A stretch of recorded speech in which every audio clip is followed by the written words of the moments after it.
పశ్చిమాసియా యుద్ధం ఎఫెక్ట్ పడింది. స్టాక్ మార్కెట్లు భారీ నష్టాలతో ముగిశాయి. 1352 పాయింట్లు తగ్గి 77,566 వద్ద సెన్సెక్స్ ముగిసింది.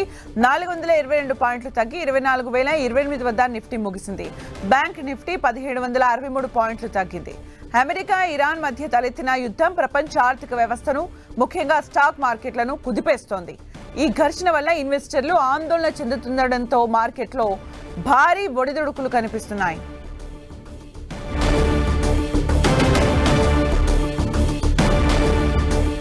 మనతో పాటు అనలిస్ట్ గీతానంద్ గారు ఉన్నారు, వారితో మాట్లాడదాం. నమస్తే సార్.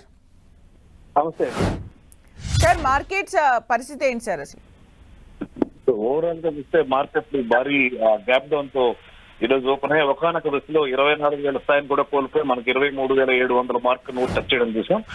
అయితే మధ్యాహ్నం నుంచి కొనుగోళ్ల మద్దతు లభించడంతో తిరిగి 24,000 స్థాయికి పైన పాజిటివ్ లో క్లోజ్ అయింది. అటు రిలయన్స్ కావచ్చు, టెక్నాలజీ స్టాక్స్ కావచ్చు, అలాగే ఫార్మా స్టాక్ లో కొన్ని స్టాక్స్ కావచ్చు పాజిటివ్ లో క్లోజ్ అయ్యాయి. ఎస్బీఐ లాంటి వాటిలో మంచి రికవరీ కనపడింది, కొనుగోళ్ల మద్దతు లభించింది. దాంతో 24,000 స్థాయికి పైన క్లోజ్ కావడం మనం చూస్తున్నాం. ఏది ఏమైనా గత వారం 10 రోజులుగా పశ్చిమాసియా యుద్ధ ఎఫెక్ట్ తో ఇండియా మార్కెట్లు భారీగా నష్టపోయినటువంటి పరిస్థితి. అయితే 24,000 స్థాయిని నిలబెట్టుకుంది కాబట్టి రానున్న రోజుల్లో 24,200 స్థాయిని పరిస్థించేటువంటి అవకాశం ఉంటుంది. ఆ స్థాయిని కూడా నిలబెట్టుకోగలిగితే తిరిగి రికవరీ సాధ్యపడుతుంది.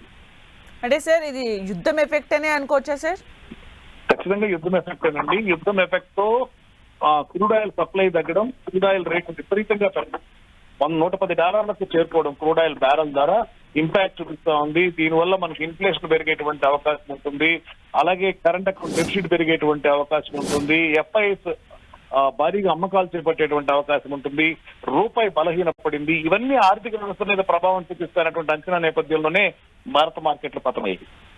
సార్, అంటే ఇలా మార్కెట్ ఉన్నప్పటికీ కూడా ఏమైనా బెనిఫిట్ గా, ప్రాఫిట్ గా ఏమైనా ఉన్నాయా సార్ స్టాక్స్?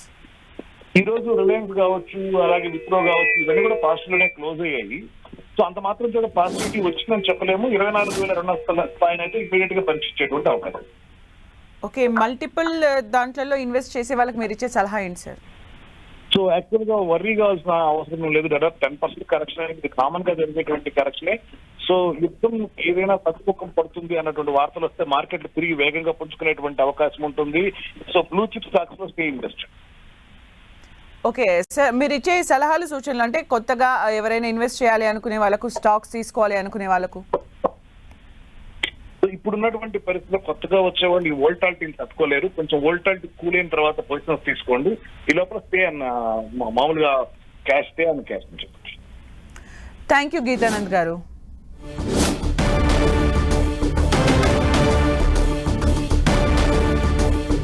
దేశీయ స్టాక్ మార్కెట్లపై పశ్చిమాసియా యుద్ధం ఎఫెక్ట్ పడింది. స్టాక్ మార్కెట్లు భారీ నష్టాలతో ముగిశాయి.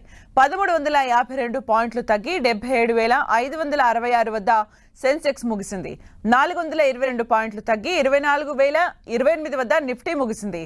బ్యాంక్ నిఫ్టీ 1763 పాయింట్లు తగ్గింది.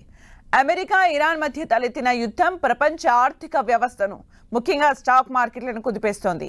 ఈ ఘర్షణ వల్ల ఇన్వెస్టర్లు ఆందోళన చెందుతుండటంతో మార్కెట్లలో భారీ ఒడిదుడుకులు కనిపిస్తున్నాయి.